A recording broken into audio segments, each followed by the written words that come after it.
अब next lecture में आप चेक करोगे कि आपकी जो केमिकल रिएक्शंस है, जो आपके बोर्ड का पोर्शन है, जो लास्ट टाइम बात हुई थी, जिनको समझाया नहीं था, जिनके लिए कहा गया था कि नेक्स्ट लेक्चर में इनको करेंगे, वो है कि वो कितने टाइप से उनको प्रोडक्ट जिस तरीके से बनता है आप क्लासिफाई कर सकते हैं। तो बेसिकली 4 टाइप है: combination reactions, decomposition reactions, displacement और डबल डिस्प्लेसमेंट रिएक्शंस, दोनों को साथ ही करेंगे। रिडॉक्स रिएक्शंस, रिडक्शन ऑक्सीडेशन का कॉम्बिनेशन होता है। इसके अलावा 2 और टाइप है जो आपको किसी भी नॉर्मल से अच्छे से एग्जाम में, एनटीएससी वगैरह में या कोई ओलंपियाड वगैरह देते हैं, वहां पे 2 वर्ड और मिल जाते हैं। 2 है वो इन्हीं की टाइप्स, चारों की ही, एक सिंथेसिस रिएक्शन और एक कंबस्शन रिएक्शंस। तो बारी बारी हम सारों को करेंगे, सारों की बात करेंगे। और सबसे पहले शुरुआत करेंगे बेटा कॉम्बिनेशन रिएक्शन के साथ। नाम में डिफाइन हो रहा है कि भाई आपके पास कंबाइन हो रही है चीजें। अब डेफिनेशन एक बनाना सीख लो, बाकी सारी वैसे ही बनेंगे। क्या हर एक रिएक्शन क्या है? Chemical change.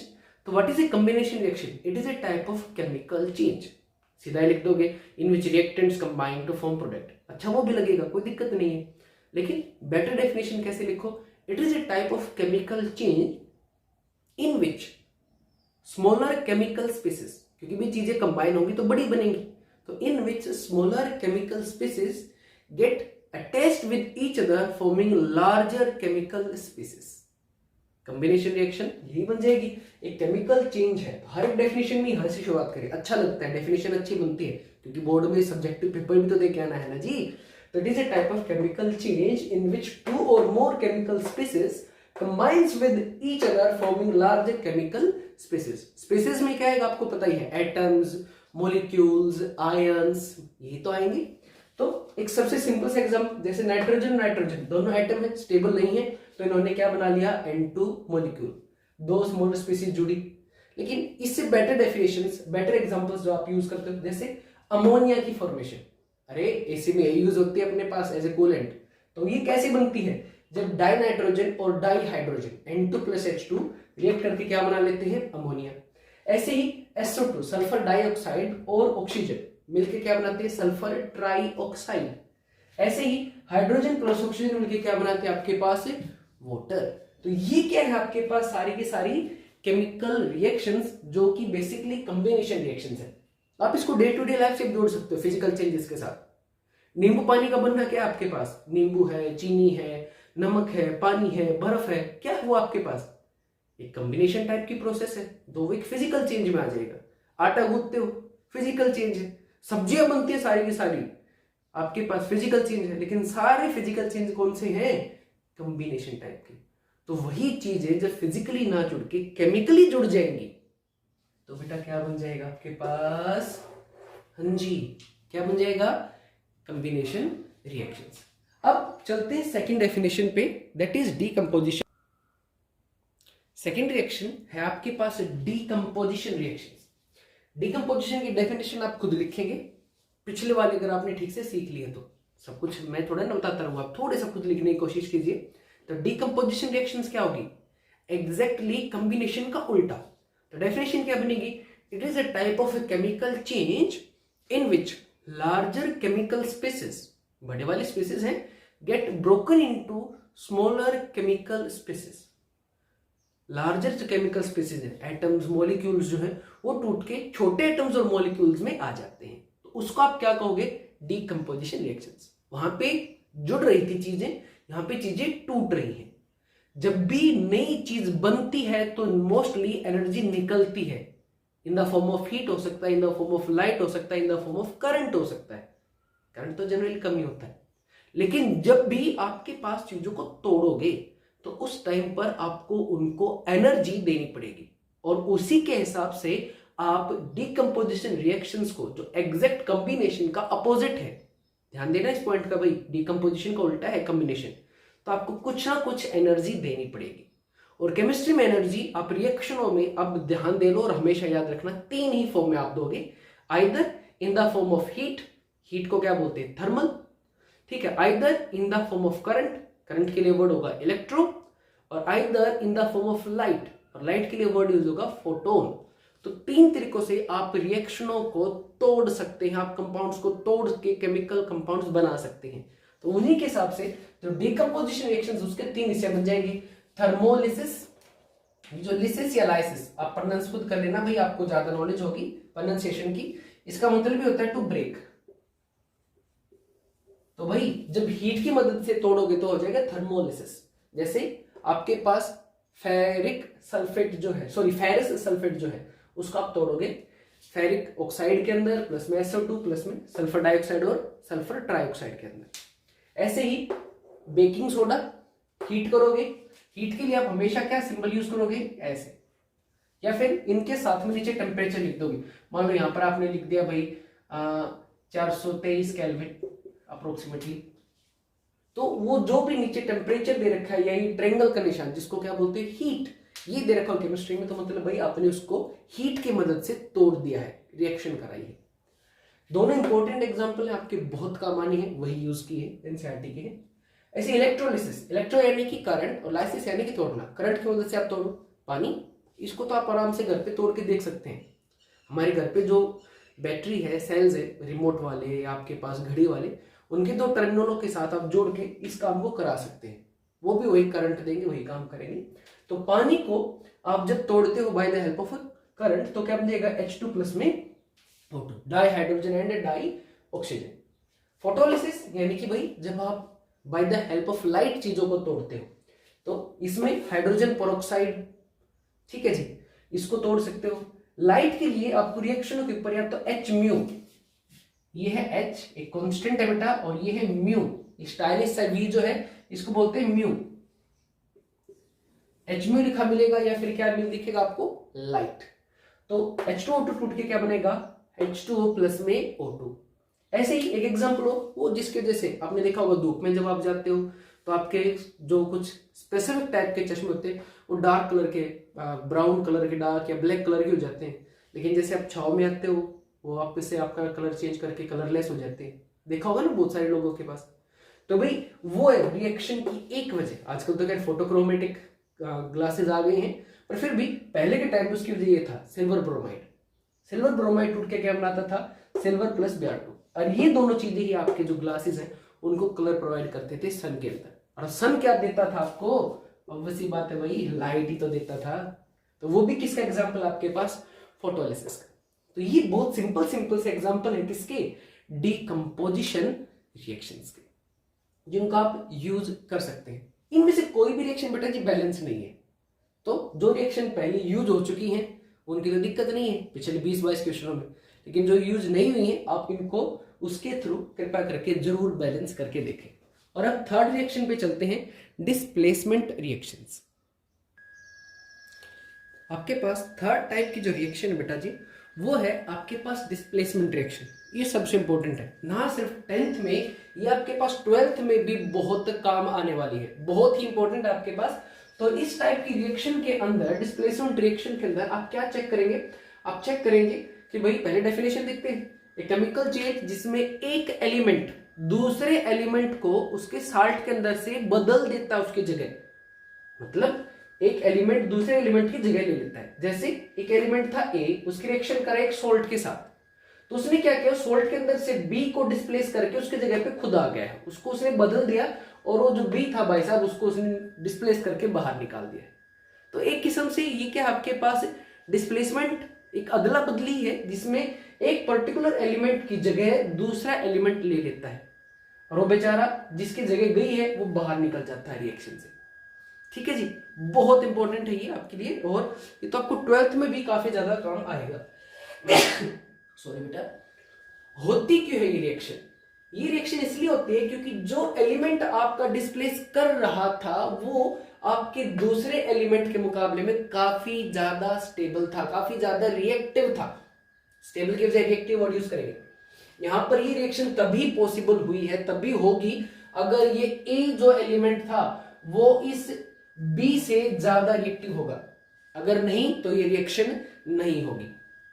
अब डिस्प्लेस किस किस को करेगा, दो चीजों को डिस्प्लेस करेगा, आइदर मेटल को डिस्प्लेस करेगा आपके सोल्ट के अंदर से, जो मेटल बेसिकली क्या आपके पास कैटायंस है, पॉजिटिव स्पेसेस है जो आगे आती हैं फार्मूले के, या फिर किसको डिस्प्लेस करेगा, नॉन मेटल को। तो मेटल को डिस्प्लेस मेटल ही कर सकता है, नॉन मेटल को डिस्प्लेस नॉन मेटल ही कर सकता है। तो दो टाइप की डिस्प्लेसमेंट रिएक्शंस आपके पास होंगी। आगे आते हैं, यहां से क्वेश्चंस कैसे पूछे जाएंगे, दो टाइप के क्वेश्चन पूछे जाएंगे। भाई कहेंगे कि आपको दो रिएक्शन दे देंगे, कहेंगे बताओ क्या रिएक्शन पॉसिबल है, अगर हाँ तो इसकी कंप्लीट रिएक्शन लिखो। एक टाइप के क्वेश्चन ऐसे पूछे जाते हैं आपसे। दूसरा जो आपके किसी भी अच्छे एग्जाम में या 12th में पूछे जाते हैं वो है कि आपको एक पर्टिकुलर सोल्ट दे देते हैं, जैसे आपको दे दिया नमक, कहेंगे क्या नमक को आप लिथियम के कंटेनर के अंदर रख सकते हैं, क्या आप सिल्वर के कंटेनर के अंदर नमक को, काले नमक को या सफेद नमक को पुट करके रख सकते हैं। इस टाइप से आपसे क्वेश्चंस पूछे जाते हैं जो यहां से आएंगे। ये तो नॉर्मल सीबीएसई के क्वेश्चंस हैं और ये हैं आपके पास किसी भी अच्छे एग्जाम के।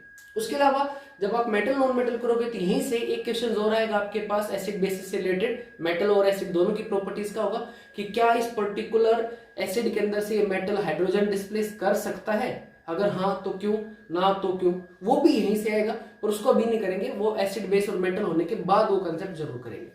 तो इस टाइप से आपके पास बड़े अच्छे अच्छे क्वेश्चन यहां से पूछे जा सकते हैं। अब आ जाओ टॉपिक पे, पता है कैसे चलेगा, हमें कौन बताने आएगा कि भाई ये जो गिवन ए था या फिर यहाँ पे जो आयरन है, डिस्प्लेसमेंट का मतलब क्या है, आयरन कॉपर की जगह जाके ले ले, इसका मतलब आयरन कॉपर से यहाँ इस सोल्ट के अंदर ज्यादा रिएक्टिव हो। सिमिलरली आयरन यहाँ जिंक से ज्यादा रिएक्टिव होती है, इसकी जगह जाके ले लेगा और क्या बना देगा आपके पास FeSO4 प्लस में क्या बना देगा आपके पास जिंक। तो हमें कैसे पता चलेगा कि ये रिएक्शन पॉसिबल है या ये रिएक्शन पॉसिबल नहीं है। तो इसके लिए आपको एक रिएक्टिविटी टेबल याद रखनी पड़ेगी, जिसके लिए एक छोटी सी अभी ट्रिक करेंगे और आप कहोगे हाँ ये तो हमें अच्छे से आता है। अब हम बात करते हैं रिएक्टिविटी टेबल की छोटी सी ट्रिक की। अब ये है वो ट्रिक जिसके हिसाब से आपको आराम से इसको आप कर सकते हो। हमारे टीचर्स ने 10th में कराई थी, मेरे को अब तक उनकी याद है, तो उसी चीज को हम भी अप्लाई करेंगे, बस एक दो चीजें जोड़ के। तो रिएक्टिविटी टेबल को लर्न करने के लिए आपके पास ये छोटी सी ट्रिक है, जो क्या है, पुलिस स्टेशन को इन्फॉर्म करो। देखो जी, ये है पुलिस स्टेशन को इन्फॉर्म करो सीएम, जो भी आपके रिस्पेक्टिव स्टेट के सीएम है, वो आज एजेड आज इल है, सीएम आज इल ये है, CM needs special guidance, CM needs special guidance. अब भाई गाइडेंस लेने जाएंगे तो पुलिस तो लेके जानी पड़ेगी, विद पुलिस प्रोटेक्शन। ये छोटी सी ट्रिक याद हो गई तो क्वेश्चन खत्म। एक छोटी सी निमोनिक टेक्निक, क्या, पुलिस स्टेशन को इन्फॉर्म करो, ये पुलिस स्टेशन को इन्फॉर्म करो सीएम आज एजेड इल आईएल है, CM needs special guidance with police protection. ये बिल्कुल एक छोटी सी चीज आपको याद रखनी है। और भाई इनमें सबसे ऊपर कौन रहेगा, इन सब का गुरु Li। बात कर लेते हैं कौन कौन है। सबसे ऊपर है भाई आपके पास लिथियम रिएक्टिविटी टेबल में, उसके बाद है पोटेशियम, जिसको रिप्रेजेंट किससे करते हैं, K से। उसके बाद क्या है भाई सोडियम, रिप्रेजेंट किस चीज से करते हैं इसको, Na से। फिर क्या है कैल्शियम, रिप्रेजेंट किससे करोगे, Ca। मैग्नीशियम कैसे, बिल्कुल Mg। 9th में पढ़ के आए हो। एल्यूमिनियम, एल्यूमिनियम को कैसे करोगे, Al। Zinc Zn, iron Fe, lead Pb, इल hydrogen H, copper Cu, mercury Hg, ये क्या है आपके पास silver Ag, gold Au, platinum Pt और सबसे लास्ट पैलेडियम। स्पेलिंग गलत हो सकती है एक आदि, प्लीज चेक कर लीजिएगा, या शॉर्ट में लिख रखी कुछ Pd। तो भाई ये है आपकी रिएक्टिविटी सीरीज जो बिल्कुल सिंपल से याद हो जाएगी। कहा ये लिख रखी साइड में, पुलिस स्टेशन को इन्फॉर्म करो सीएम आज इल है, CM needs special guidance with police protection. जो इंपॉर्टेंट टर्म्स थे वो सारे आपके पास कैपिटल्स में या कलर चेंज करके लिख रखे हैं। अब यहां से आपको आराम से पता चल जाएगा। ये रिएक्टिविटी टेबल लिखने में आपको 15 सेकंड लगेंगे, सिर्फ 15 सेकंड में रिएक्टिविटी टेबल लिखी। उससे क्या पता चलेगा, जो जो ऊपर की तरफ आप जाते जा रहे हो रिएक्टिविटी वैसे ही बढ़ती जा रही है। जैसे जैसे आप ऊपर जाते जाओगे रिएक्टिविटी आपके पास बढ़ती चली जाएगी। मतलब आपके पास लिथियम मेटल सबसे ज्यादा रिएक्टिव है, वहीं प्लेटिनम पैलेडियम सिल्वर गोल्ड सबसे कम रिएक्टिव है। ये है आपके पास सिंपल सी रिएक्टिविटी सीरीज। इसके बेसिस पर अब आप बोर्ड के क्वेश्चनों को नहीं छोड़ने वाले भाई। कैसे? देखो अब वापस इस क्वेश्चन पे आते हैं, दो क्वेश्चन जो आपको दिए थे। क्या ये रिएक्शन पॉसिबल है, मतलब क्या आयरन कॉपर को डिस्प्लेस कर सकता है? तो चेक करना पड़ेगा कि भाई अगर आयरन रिएक्टिव ज्यादा है तो कर सकता है। और पता कैसे चलेगा? आ जाओ सीरीज पे, ये रहा आयरन, आयरन ऊपर है और कॉपर नीचे, इसका मतलब ऊपर वाला ज्यादा रिएक्टिव है। तो ये रहा आयरन भाई, आयरन कॉपर से ज्यादा रिएक्टिव, तो इसका मतलब रिएक्शन पॉसिबल होगी। और क्या बन जाएगा? डिस्प्लेस होके FeSO4 प्लस में Cu। अगले वाले देखो, जिंक और आयरन। जिंक देखना रिएक्टिविटी टेबल में कहा है, ये रहा। आयरन क्या उसके नीचे, मतलब आयरन तो कम रिएक्टिव है। अगर जिसको डिस्प्लेस करना है वो कम रिएक्टिव है तो वो डिस्प्लेस नहीं कर पाएगा। तो आपके पास इसके अंदर रिएक्शन नहीं होगी। रिएक्शन नहीं होगी तो आप क्या करोगे? एरो के ऊपर क्रॉस लगा दो। उसका मतलब ये होता है कि this reaction is not possible, खत्म। अगले वाले कंपटीशन वाले क्वेश्चन बहुत आसान है। कह रहे हैं कि क्या लिथियम NaCl के NaCl नमक को, अपने घर वाले नमक को, टेबल सॉल्ट को, क्या लिथियम के कंटेनर में रख सकते हैं? तो यहां पर अब आपसे कंपटीशन थोड़ा सा क्वेश्चन खुद करवा रहा है। वो जो भी नमक है, मतलब जो भी सॉल्ट है, जैसे आपके पास सॉल्ट था NaCl, उसको क्या लिथियम के कंटेनर में पुट कर सकते हैं? ऐसे आप उसको ऐसे रिएक्शन बनाओ। अगर ये रिएक्शन पॉसिबल है, मतलब अगर लिथियम ने सोडियम को डिस्प्लेस कर दिया, तो इसका मतलब आप उसके अंदर नहीं रख सकते। कैसे? सोच के देखो, आपके पास ये कोई कंटेनर है, ये कंटेनर किस चीज का है? क्वेश्चन वाले कर लेते हैं, लिथियम का है। इसके अंदर आपने क्या डाला? बाहर से NaCl, ठीक है, अपना सफेद नमक। अगर ये लिथियम का कंटेनर ज्यादा रिएक्टिव है तो इसके जो एटम्स हैं वो NaCl के साथ रिएक्ट करेंगे। रिएक्ट करेंगे तो कंटेनर धीरे धीरे धीरे धीरे जड़ता जड़ता जड़ता जड़ता रिएक्ट करके सोल्ट खुद बना लेगा। आप डालते जाओगे वो नीचे से निकलता चला जाएगा। ये बिल्कुल वैसे ही होगा जैसे आपने किसी छेद वाली थैली के अंदर ऊपर से पानी डाल दिया, तो उसके होल्स के थ्रू आपका आप बाहर से पानी डालते रहो, नीचे से जाता रहेगा। क्यों? क्योंकि भाई वहां पे आपके पास रोकने के लिए वॉल ही नहीं है ना। तो सेम काम ये रिएक्ट करता रहेगा, इसकी बाउंड्री टूटती रहेगी, तो भाई रुकेगा कैसे? तो आप उसके अंदर उस चीज को डाल ही नहीं सकते। तो ऐसे क्वेश्चनों में आप पहले सोचेंगे आराम से, भाई रिएक्शन बनाएंगे। तो ऐसे यहाँ पे था, क्या नमक को लिथियम के कंटेनर में पुट कर सकते हैं? तो बनाओ NaCl प्लस में Li।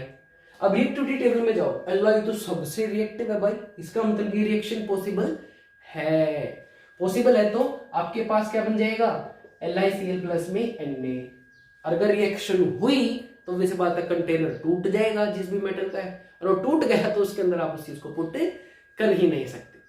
लेकिन अगर सोच के देखो, इसी नमक को आप बहुत बड़े राजा महाराजा हो और आपने इसी को सिल्वर के कंटेनर, जैसे राजा महाराजा पहले करते थे, वो अपने बर्तन जो थे वो सोने चांदी वगैरह के बनाते थे, तो अगर आपने उसमें इसको रख लिया तो सोच के देखो ना क्या होगा। अब की बार एजी देखना, कहाँ है? और सबसे नीचे ही तो क्या भाई ये इसके साथ एक करेगा? नहीं। क्या उसके अंदर आप उसको डाल के रख सकते हो? बिल्कुल। तो यही तो वजह है आपके पास। सेम चीजें आपके पास बहुत ज्यादा यूज होती हैं। जैसे हमारी सारी की सारी ज्वेलरी, लेडीज की तो स्पेसिफिकली बहुत पसंद की चीज है, वो हमेशा सिल्वर, गोल्ड, प्लेटिनम, पैलेडियम जैसे मेटल्स की ही बनती है। क्यों? क्योंकि भाई ये मेटल्स बहुत कम रिएक्टिव हैं, ये ना तो दूसरे सोल्ट के साथ रिएक्ट करेंगे, और इवन ये हवा और पानी के साथ भी रिएक्ट नहीं करेंगे। रिएक्ट नहीं करेंगे तो इनके ऊपर जंग नहीं लगेगा, और जंग नहीं लगेगा तो इनकी चमक लंबे टाइम तक बरकरार रहेगी। तो भाई ज्वेलरी का काम ही चमकने का है। तो वो भी कहां से आता है कि भाई आपकी सारी ज्वेलरी इनसे ही क्यों बनाई जाती है? क्योंकि ये भाई साहब जो है ये काफी ज्यादा आपके पास क्या है? इनर्ट है, स्टेबल है। इनर्ट और स्टेबल है तो वो रिएक्टिव नहीं होगा, तो किसी के साथ रिएक्ट नहीं करेगा, तो वैसा क्या वैसा रहेगा। और ये भाई साहब बहुत स्टेबल है। यही से तो आता है, आप सोडियम को हमेशा केरोसिन या पोटेशियम को केरोसिन ऑयल के अंदर ढक के रखते हैं। क्यों? ताकि वो इन्वायरमेंट के कॉन्टेक्ट में ना आए। वजह, वो बहुत रिएक्टिव है। अगर आपका सोडियम भाई साहब इन्वायरमेंट के कॉन्टेक्ट में आ गया तो भाई ये इसके अंदर से क्या करेगा? इसके अंदर से हाइड्रोजन को डिस्प्लेस कर देगा। क्या बना देगा? NaOH प्लस में H2। गैस है तो ऊपर का एरो। और ये रिएक्शन बहुत ज्यादा हीट देती है, साथ में एक्सोथर्मिक है भाई।